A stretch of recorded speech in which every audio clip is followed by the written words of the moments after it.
Magandang umaga sa inyong lahat, Luzon, Visayas, Mindanao. The Lord bless you. Ngayong umaga po, gusto ko lang i-share sa atin ang, yung buhay mag-asawa. Amen? Gusto ko lang i-share, hindi sa punto na perfect ang aming buhay pag-aasawa ng aking husband, kundi gusto ko lang i-share yung kaligayahan kasi sa totoo lang walang regrets nga bakit ako nag-asawa. Bakit kasi masaya ako. Masaya ako sa buhay. And then nakakalungkot po dahil maraming may asawa ngayon na nag-struggle sa kanilang buhay pag-aasawa. And then maraming parents na nag-struggle sa kanilang mga anak. Ako gusto ko lang i-share yung life ko po. Nung nag-aral po ako, nagpe-pray talaga ako noon na Lord God, bigyan mo ako ng right man, no? Lord God, bigyan mo ako ng asawa na mabait. Kasi alam ko yung sarili ko, lalo na nung hindi pa talaga ako nakakonek kay Lord. Maldita po ito. Amen. Walang tawag nito sa isalbahe. Yun yung ugali ko noon. Kaya sabi ko noon, Lord, bigyan mo ako ng asawa na nakakaintindi, nakakaunawa sa akin. And indeed, God heard my prayer. Ibinigay sa akin si Pastor Mike sa buhay ko. And then, hindi ako nagsisi na siya naging husband ko. And then, mayroon kaming 4 na anak, si Michelle, si Richelle, si Paco, o Philip Andrew, Kabadong Gaugang, doon yung kinakuha yung nickname niya, no? And then, si Kizia, no? Ito po yung 4 na anak ko. Si Michelle, nakaasawa siya ng pastor, mayroon siyang anak na isa, si Asher. Si Richelle, at saka nakaasawa siya ng pastor din, si Ivan. Pareho silang mga pastors. Sila yung nag-handle ng Bible School sa Mindanao at nakita ko nagiging masaya din yung buhay nila. Si Paco, nakapag-asawa siya ng young people namin dito sa church, si Apple. At ngayon, chini-cherish nila yung life nila. Amen.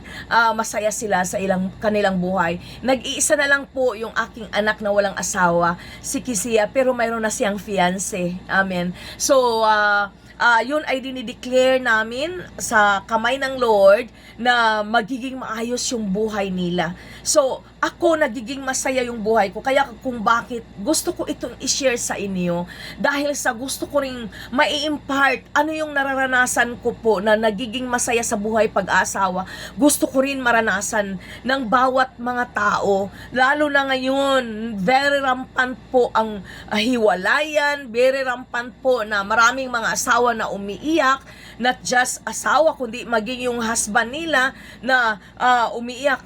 Gusto kong i-clear sa inyo kasi ang Bisaya kasi ng asawa, babae yun ang husband, bana, no? Sa Ilocano naman, sa asawang babae, bakit. Ang lalaki is lakay. Yun po, no? Sa Tagalog, asawa, it's either babae o lalaki. Yun po yung address po ng bawat isa.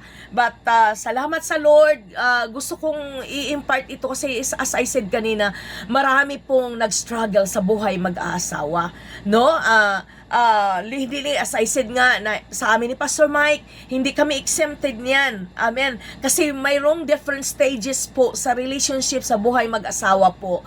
At sabi nga nila, ang pakiramdam ko sa kanya, parang kapatid ko na lang. Hindi dapat ganun. Kasi, ang hirap pong makisiping sa kapatid. Amen, tama? So, dapat hindi talaga mawawala yung pagiging husband niya or pagiging wife niya.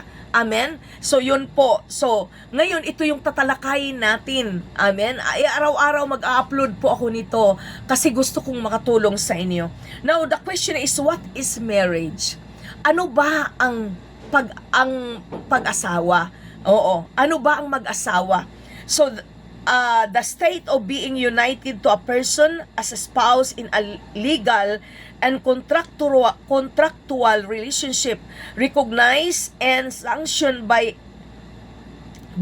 and disobeyable only by law.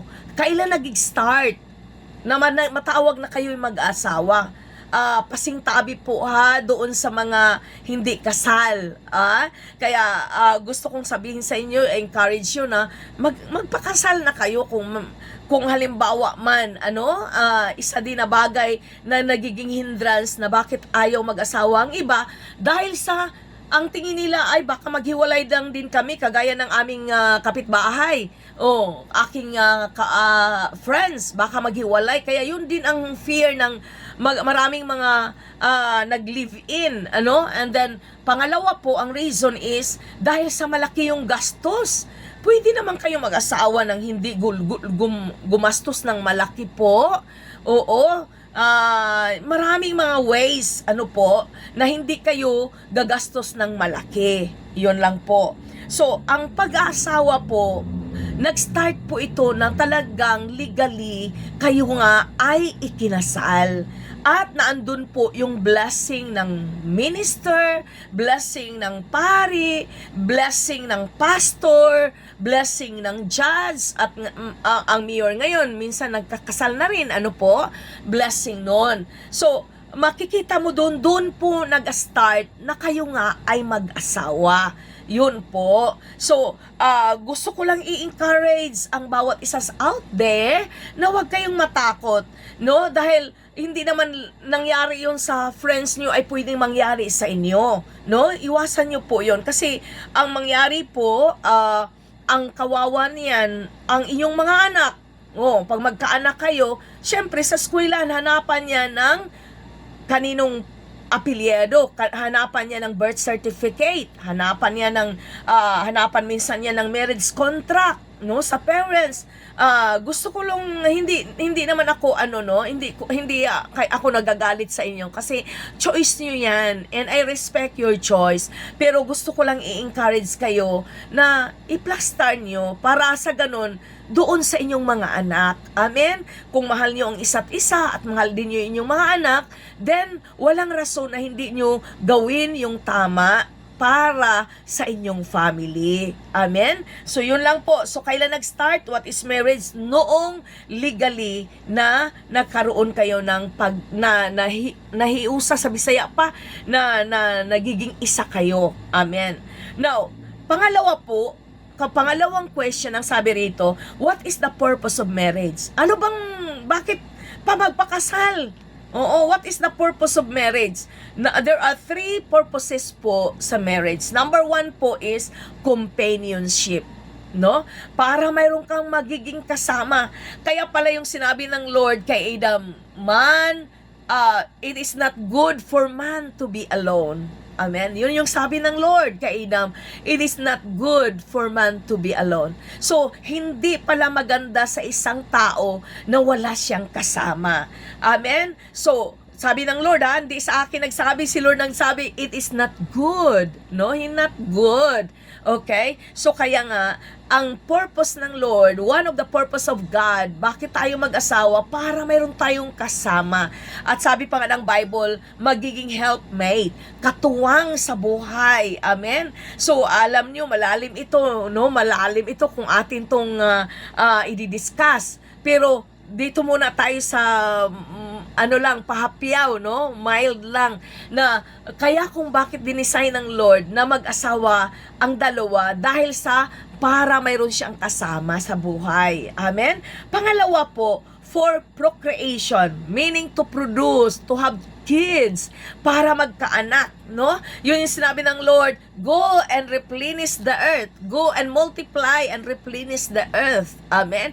Para magkaanak, magkaroon ng supling. Amen? At ito na yung nangyayari sa atin. Ang iba, pinagpala ng marami. Ang iba, pinagpala ng konti. Ang iba naman ay wala. So, pero doon sa wala, huwag kayong mawala ng pag-asa. Patuloy lang dahil mayroon at mayroon para sa inyo.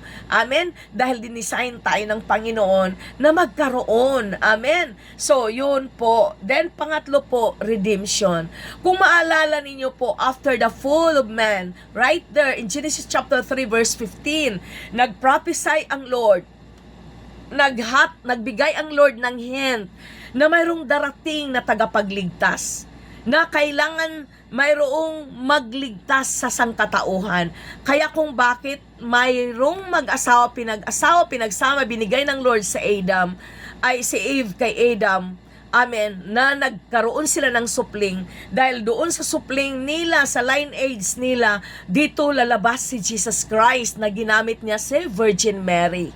Ano po? Yun po sa lineage ni David, na nakita, walang ibang nakita na righteous ng Lord that time na babae, kundi si Mary lang po. Kaya nandun ang kinasihan siya ng banal na Espiritu Santo at nag-pregnant si Mary kay Jesus Christ.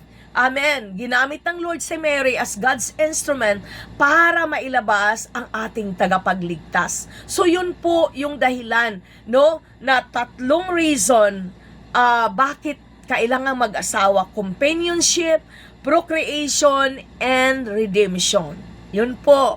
So, yun lang po muna ang i-share ko, dahil alam nyo na mahirap pag sobrang mahaba. Salamat talaga. The Lord bless you. And then sa sunod na naman po. So, salamat sa inyong lahat na nakikinig. Ang Lord po ang magpala sa bawat isa sa atin. Panginoon, patuloy niyong pagpalain ang buhay ng mag-asawa, Lord. Patuloy niyong tulungan sila, Panginoon. At salamat, Lord, dahil naandiyan ka sa buhay nila at hindi mo sila pababayaan. We bless you and we honor you. Salamat sa inyong mga salita. In the name of the Father and of the Son and of the Holy Spirit. In Jesus' name. Amen and amen. God bless everyone. Sa sunod ulit. And remember, life is beautiful po. Amen. Life is beautiful. So, smile. Amen. Smile because life is beautiful. God bless everyone. The Lord bless you all. Bye-bye po.